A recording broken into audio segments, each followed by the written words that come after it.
J'ai eu la chance, à une certaine époque, quand j'ai commencé à vraiment m'intéresser au vin et à même travailler dans le vin, de faire un tour du vignoble assez incroyable. Je me suis retrouvée à un certain moment dans ce tour dans le Roussillon et on m'a raconté une histoire, parce que j'étais dans un village un peu épique, super isolé, puis on m'a raconté que c'était souvent un endroit où les évadés de prison, ils venaient se cacher.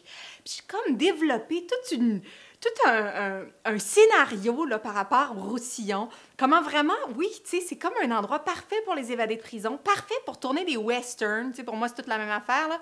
Et je me dis, tu sais, le cowboy, après sa journée dans le Roussillon, là, s'être promené dans ces paysages arides des Pyrénées, il se fait un petit feu de camp, tu sais, puis il se fait des grillades, puis un petit vin qui irait bien pour ce cowboy qui est évadé de prison. Hein, ça se fait-tu, ça? Un cowboy évadé de prison? Ben oui, ça se peut. Donc, on va goûter ensemble un vin cowboy pour l'évadé de prison en fin de soirée avec des grillades sur le feu de camp. Les sorcières d'Hervé Bizeul. C'est un Côte du Roussillon. C'est un assemblage de Syrah, Carignan. Syrah, Grenache, Carignan. 2010. Clos des Fées. On goûte à ça.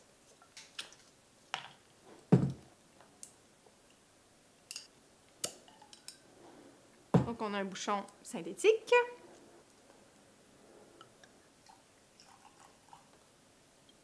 Hervé Bizeul, vigneron très respecté du Roussillon, hein, qui fait toutes sortes de gammes de cuvées, puis qui a vraiment, je veux dire, on va le dire, là, il a quand même réussi à mettre une qualité dans les vins du Roussillon, oui, par son travail, mais aussi par ce qu'il a fait pour faire la promotion des Côtes du Roussillon Village. Vraiment, il y a des cuvées qui se vendent à des prix qu'on ne voyait pas à l'époque, parce que bon, il faut le dire, historiquement, là, les vins secs du Roussillon, c'était pas nécessairement les vins les plus prestigieux, et tranquillement, ben, on a de plus en plus de vignerons qui travaillent bien.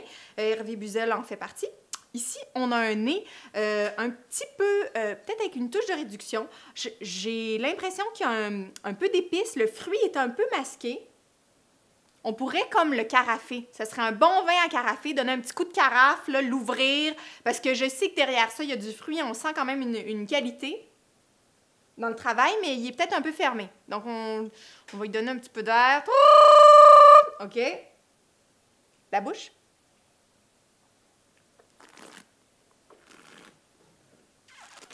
Quelle fraîcheur, vraiment.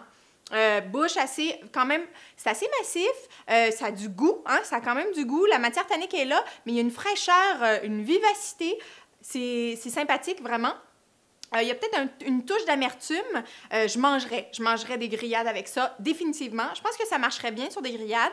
Rien de trop robuste, mais c'est comme un bon vin glouglou, justement, là, pour manger autour d'un feu de camp. Là, pourquoi pas? Je regoute. Oui, c'est bon, c'est frais, c'est le fun. Les sorcières, donc c'est la cuvée Les sorcières du Clos des Fées 2010, c'est un Côte du Roussillon, donc ça vient de la région du Roussillon, c'est fait par Hervé Bizeul et c'est bu sur le web autour d'un feu de camp, yeah!